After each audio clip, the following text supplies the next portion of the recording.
ya estoy aquí para la experiencia de lo que nos pasa en el convivir nacional. Vamos a hablar ahora, dígame. Sí, bueno, para que vea que los temas no cambian mucho tampoco, después de 3 semanas que usted estuvo en Doha y seguimos hablando un poco de lo mismo. Qué pena.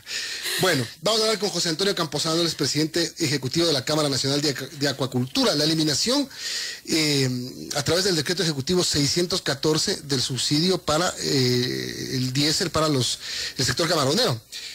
José Antonio, gracias por acompañarnos. Buenos días. ¿Cuál es la reacción que tienen ustedes ante esto?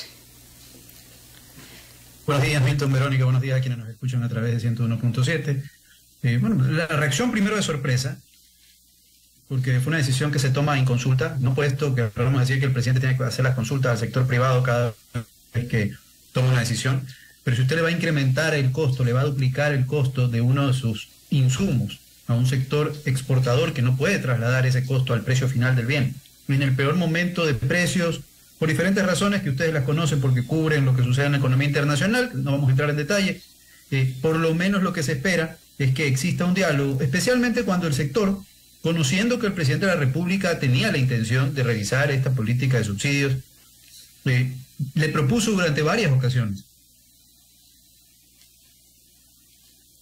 mecanismos de salida, cronogramas de salida, inclusive, y todavía está en el papel un proyecto aprobado por la CAF para electrificar un porcentaje considerable de camaroneras en el Ecuador para que salgan del uso del combustible. Y la respuesta siempre fue: no hablemos de eso por el momento porque todavía no lo voy a hacer, todavía no lo voy a tocar. La última conversación con el presidente terminó así: no hablemos de plan B porque no lo voy a tocar. Entonces, cuando usted tiene esa respuesta, es evidente que usted sigue trabajando, haciendo lo que hace, ¿no? Y se sorprende, no solo por la noticia como tal, sino por la forma como se la comunicó, hablando de ricos, denotando algún patrimonio, y en esa construcción de patrimonio ha generado plazas de empleo y ha puesto el nombre del país en alto. Entonces, incomprensible, ahora un poco más cuando conocemos que las cifras que el Ministerio de Finanzas utilizó son totalmente ajenas a la realidad de la media del camarón en el Ecuador. Es decir, se fueron al productor más eficiente, fueron la información de el 90% de la producción camaronera en el país, cuando son rurales que no tienen esa realidad económica, ¿no? Entonces le han dado incluso información equivocada al presidente de la República y por ende la decisión tomada desde nuestro punto de vista es errónea y en el peor momento posible. Ahora, ¿ustedes creen que se trató de una presión del sector indígena en las mesas de diálogo? Porque lo que se escuchaba mucho es manténganme el subsidio a mí, pero elimínenle a los camaroneros. ¿Se dejó presionar el gobierno? No, sabe que por el contrario, no, para nada. Las discusiones en las mesas de diálogo de lo que conocemos nosotros, porque no participamos, pero sí estaba parte del Ejecutivo y nos hacían consultas del tema, incluso iba hacia a desmontar ese subsidio con un cronograma, dejando de lumbrar a camaroneras más grandes, entendiendo que la economía de una camaronera de 30 es la misma que la de 31, sigue siendo precaria porque es una unidad productiva rural, artesanal, con una serie de costos ocultos y demás, ¿no? Y fue desde el Ministerio de Finanzas que se dijo que no, que el tema debía ser de una sola vez y que debía ser a camaroneras no mayores a 30 hectáreas. Entonces, al no haber acuerdo entre el Ejecutivo, porque el Ministerio de la Producción tampoco estaba de acuerdo con ese criterio, es que no se llegó a un acuerdo en la mesa técnica de focalización de los combustibles. Pero la posición de los indígenas incluso era más favorable al sector productivo, entendiendo que al ser un sector rural, usted no le podía subir el costo del aliento del costo de producción, es decir, 10 centavos por cada libra producida, a casi 26 centavos por libra producida, es decir, le duplicó el costo de producción del día jueves al día viernes a un productor camaronero que hoy está percibiendo un precio por debajo de su costo de producción. Entonces, lo aún más en una situación crítica que se está viviendo hoy en día en el país al cierre del año. ¿Cuáles son las cifras que utilizó el Ministerio de Finanzas, que usted dice que no son las correctas? Aparentemente el Ministerio de Finanzas ha utilizado un costo de producción casi 50% por debajo de la media. Nosotros en el país registramos varios costos de producción en función de las eficiencias de cada camaronero, pero en promedio hoy en día producir una libra de camarón de la talla comercial promedio, porque hacemos varias tallas, ¿no? Pero hablemos de la talla comercial que más se vende, estamos hablando de $1.50 por libra producida. Hoy el precio al productor es $1.36. que recibe en finca. Entonces, hoy el productor, sin incremento de costos de ningún tipo, ya perdía 14 centavos en un momento crítico del mercado. No significa que todo el año ha sido así. Hoy en día ya lleva varias semanas, casi 6 semanas, con ese precio. Con el anuncio del presidente del incremento de los salarios, usted le agregó 1 centavo más a esa libra producida, es decir, 1,51. Y con el costo con el incremento del costo de los combustibles, usted le acaba de agregar 16 centavos más, es decir, 1,67. Entonces, 1,67 de 1,36, la brecha de pérdida se acaba de ampliar. El Ministerio de Economía mencionaba que a un productor de camarón en el Ecuador le cuesta menos de $1 producir una libra de camarón en el Ecuador. Entonces, ¿de dónde saca esas cifras del Ministerio? ¿A quién le preguntó el Ministerio de Economía? No lo hizo al gremio. Ellos dicen que han usado las cifras de las empresas, de las cifras declaradas ante el SRI, de las mayores empresas del sector. Claro, si usted tiene empresas muy eficientes, que hacen millones de dólares en inversiones y posiblemente las que más contratos de inversión han firmado en los últimos años con este gobierno justamente, lógicamente esas inversiones les permiten ciertos niveles de eficiencia. Pero estamos hablando de un puñado de empresas posiblemente. Entonces usted no puede extrapolar, cuando usted tiene en el Ecuador 4.300 unidades productivas, decir que como ha tomado la cifra de los más eficientes, entonces castiga a todo el país con el incremento no anunciado.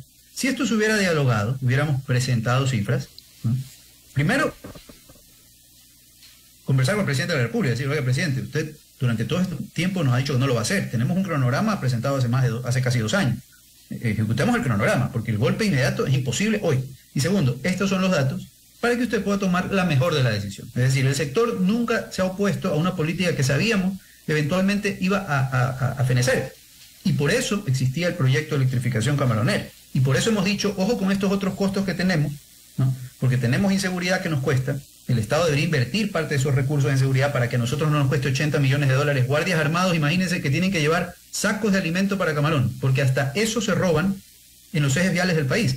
Y las guardianías armadas, como las que acompañan a los vehículos blindados de los bancos, tienen un costo considerable. Y en el Ecuador los camaroneros contratan ese servicio, como no lo hacen en México los camaroneros, o como no lo hace en Vietnam un camaronero, porque ellos no saben lo que es ser asaltados, no solo su camarón, sino su alimento, porque en el Ecuador existen grupos delictivos que se dedican a aquello. Entonces, cuando usted tiene ese costo, tiene que decirle al Estado, vea, si usted logra solucionar ese problema, ya no tenemos pues ese costo, que hoy en día el subsidio, pues de alguna manera es una contrapartida. Cuando usted no me obliga a comprar la soya nacional, que cuesta 50% más que cualquier soya que yo compro en el extranjero, y me cuesta $15 millones ese sobreprecio al año, que es un subsidio que usted le da al agricultor o al intermediario de soya, porque a veces ese subsidio se queda ahí, que sale del bolsillo del privado.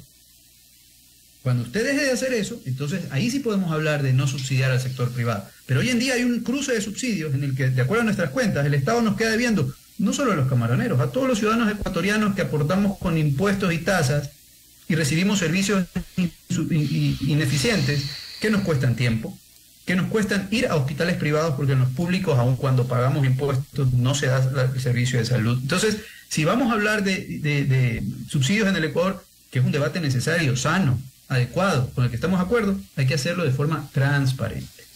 Son las 8:33, estamos conversando con José Antonio Camposano, es el presidente de la Cámara Nacional de Acuacultura. José Antonio, buenos días. Y respecto a esta decisión del gobierno, el gobierno fue enfático en decir esto es para las grandes camaroneras, para fincas de más de 30 hectáreas productivas. Pero tengo el dato, José Antonio, que esta eliminación del subsidio afecta al 82% de las hectáreas del sector camaronero. Eso no es un valor menor. Correcto, por una sencilla razón. Porque nosotros como gremio tenemos la responsabilidad de velar por la cadena de valor del sector. Es decir, el hectareaje camaronero por unidad productiva sí pudiera parecer que es la mayoría, productores de menos de 30 hectáreas. Pero si usted revisa sobre el total de hectareaje nacional, que son 220.000 hectáreas, el 80% son fincas mayores a 30 hectáreas, de 31 hectáreas en adelante. Entonces, cuando usted revisa la política productiva de un país, no puede hacerlo en función de unidades, tiene que hacerlo en función de la cadena. Entonces, sobre el hectareaje total, usted está dejando el subsidio solo a menos del 20% del hectareaje nacional, y al 82% le va a subir el costo, indistintamente de cuántos camaroneros son. Lo segundo, al camaronero de 31 hectáreas, que muy difícilmente difiere su economía del de 30, ¿cómo le explico yo que el presidente de la República le ha duplicado su costo? Cuando ese camaronero de 30 hectáreas, muy ineficiente, con graves costos, hoy a pérdida, ¿cómo le digo yo que el presidente marcó una línea y dijo, usted es grande y el vecino suyo de 30 es pequeño? No tengo cómo explicarle, no tengo cómo dar una explicación. La única explicación es la que ya encontramos, y es que el Ministerio de Finanzas ha utilizado una información sesgada para justificar una medida que ha afectado a toda la cadena. Como le digo, esto se podía discutir, esto se debe discutir, hay planes alternativos, hay un plan de salida, nosotros mismos lo propusimos y la respuesta siempre fue, no hablemos de eso porque no lo vamos a hacer, no lo vamos a tocar, no le encontramos la forma de focalizarlo. Bueno, la han encontrado en el Ministerio de Finanzas y lo cierto es que hoy hay una grave afectación al sector. ¿Qué es lo que va a hacer? En el caso de quienes hoy todavía pueden aguantar el golpe, están adecuando sus protocolos. Eso significa sembrar menos, porque usted ya no puede asumir el golpe. Y lo que se verá en el segundo trimestre del 2023, si esta medida permanece, es una contracción de los volúmenes de Ecuador en un momento en que estábamos ganando. El se transformó en el primer producto del país en rebasar la barrera de los $1.000 millones vendidos a Estados Unidos gracias a inversiones que hemos hecho, porque el camarón en Estados Unidos es camarón de valor agregado. Durante la pandemia y hasta el día de hoy seguimos invirtiendo. Entonces todo ese plan de conquistar el mercado norteamericano se trunca porque mi competidor en Estados Unidos se llama India, con moneda propia, con precios más bajos, mano de obra más baja. Entonces, ¿cómo yo compito si el Estado me dice, agrégale 16 centavos a tu costo, cuando estábamos en plena batalla, digamos, en el mejor de los términos, con los colegas hindúes, para ganar cuota de mercado en los Estados Unidos? Simplemente eso se va a truncar, veremos posiblemente una contracción de exportaciones y no habrá que hacer mucha consulta para saber de dónde proviene el efecto negativo de esa caída de las exportaciones, porque sabemos que se debe a la menor producción generada por un incremento de costos sin anuncio. Ahora, el presidente Lasso había dicho que él va a ofrecer una alternativa al consumo de diésel para el sector camaronero, que tenía que ver con electricidad. ¿Están en eso? Eso es lo adecuado a hacer, y lo adecuado hubiera sido hacerlo ya hace algún tiempo atrás. El proyecto de electrificación, que fue negociado por el Ministerio de Energía en la administración del expresidente Lenín Moreno, fue aprobado en 2019. La CAF aprobó un financiamiento de hasta $200 millones para construir obra de infraestructura para zonas rurales del Ecuador donde estén las camaroneras. Es decir, no solo nosotros íbamos a contar ahora sí con esas líneas cerca de nuestras zonas de operación, sino incluso poblados que hoy no tienen energía eléctrica. O sea, es un proyecto ganar-ganar, porque el Estado no es que nos regala la energía, no la vende. Entonces el Estado iba a vender energía que hoy no vende. Lamentablemente han transcurrido y el contrato con la CAF hasta el día de hoy se firma. El cronograma propuesto, no por nosotros, por esta administración, establecía que en septiembre del 2021 debía firmarse el contrato para generar el desembolso en octubre del 2021.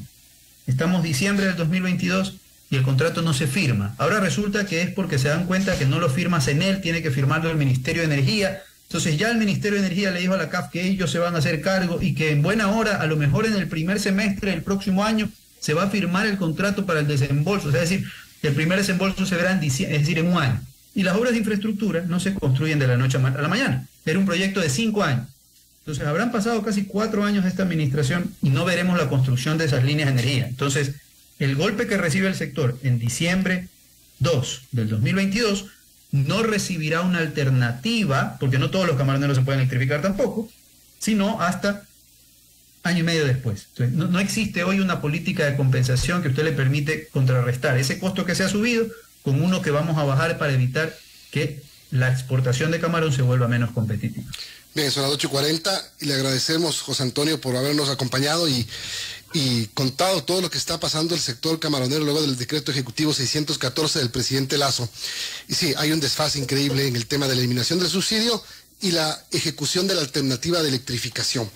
El presidente ayer hablaba en la inauguración del aeropuerto de Manta sobre la posibilidad del acuerdo con China. Y esto beneficiará, dijo el presidente, buscará impulsar el tema del sector camaronero del Ecuador. Es correcto. La política comercial que ha impulsado el presidente desde el día 1 es adecuada, era necesaria y urgente. El país mucho tiempo se cerró a abrirse a las economías internacionales, negociando inteligentemente, ¿no? Hay sectores que por ciertas vulnerabilidades no están listos para competir, es comprensible, ¿no? Y por eso desde Cordex siempre apoyamos, donde está la Cámara, está el sector camaronero, bananero, el sector brocolero, textilero, cacao, café, etcétera. Siempre hemos impulsado, empujado que esa agenda comercial se lleve a cabo. Ahora, una cosa es empujar una agenda comercial, y otra cosa es aceptar que los beneficios, potenciales beneficios, sean de corto plazo. Para que un acuerdo de comercio entre en vigencia en el país, es decir, paguemos menos aranceles si es que así se logra negociar, tiene que pasar por el filtro de la Corte Constitucional, tiene que ser luego aprobado por la Asamblea Nacional en 2 debates. Entonces, ningún acuerdo que se negocie, se cierre inclusive este mes de diciembre, entrará en vigor durante 2023 porque el proceso de aprobación toma algún tiempo. Y usemos el ejemplo del acuerdo con la Unión Europea. Se cerró en junio del 2015, entró en vigor en enero del 2017. Porque yo formé parte del equipo del sector privado que acompañó ese proceso. Entonces, no es que me invento las cosas, así fue el proceso de la entrada en vigor del acuerdo.